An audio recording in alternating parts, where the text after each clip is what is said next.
Other transaction. What is it? Why do we use it? Why is it getting so much attention these days? In this three-part series, I'm going to break down what other transaction authority is, where it came from, and why it's so important.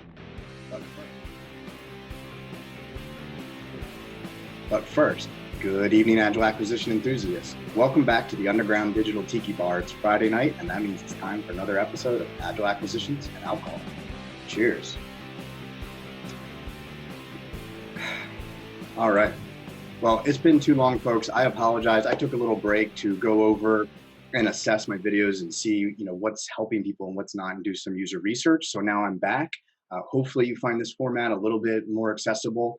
We're really going to start diving into topics that I've gotten feedback are very interesting, but maybe a little bit complex. And we're going to break them apart and get a little bit more detailed and focused on how you can use this information. So on this series, we're talking about other transaction authority.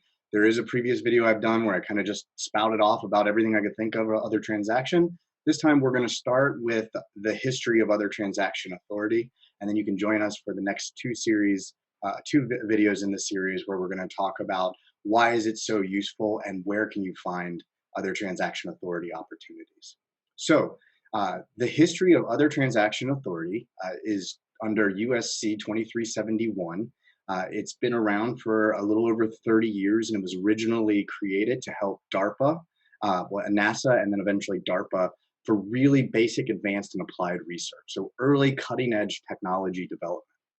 And it was out there for a while, and a lot of Department of Defense agencies just didn't use it, didn't have the authority or access to it. But then in the NDA 2016, Congress created USC 2371B, and what that did is it added the use of other transaction authority or non-FAR-based authority to the building and development of prototypes.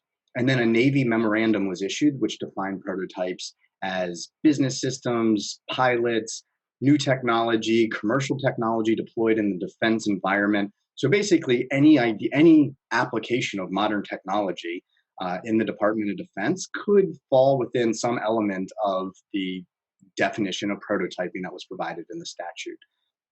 So 2371B issued in NDA 2016, created the prototyping.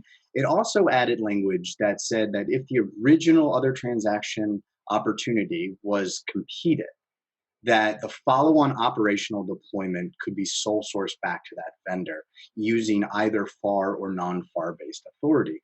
And that's incredibly important when you think about research and development in the federal government and what I sometimes refer to as like the valley of death, the gap between research and development and deployment, operational deployment. A lot of technology just never makes it across that. And this gives agencies or the department an ability to prototype, try out things in a pretty simplified, streamlined manner.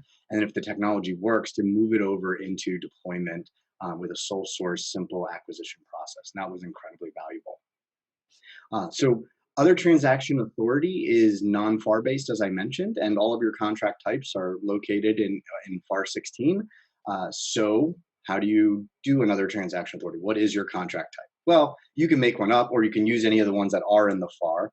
But Congress also helped answer that question by creating what's called a Commercial Solutions Opening, or CSO. CSO really looks a lot like a BAA, a Broad Agency Announcement, and it makes sense because broad agency announcements are also for research and development. But the CSO is basically an opportunity for the agency to post a need. A statement of need is generally how it's done in some sort of public forum. Doesn't have to be on the government point of entry. It could be on an agency's internal or an agency or organization's website or something like that. We'll talk about that, in the next series, part of the series.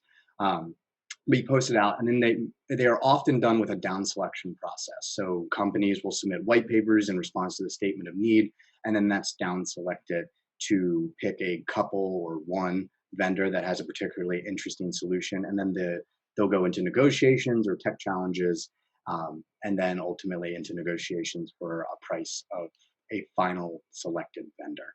And so that's kind of the process as it relates to the history.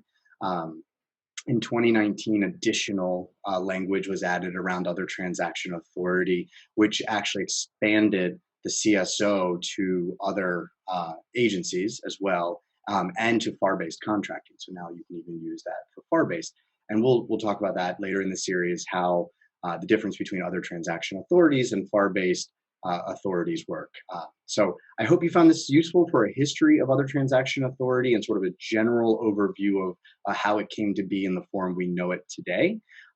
Please come back for the next episode in this series, where we're going to talk about actually what is other transaction and why it's so interesting and how it's being used. And until next time, cheers.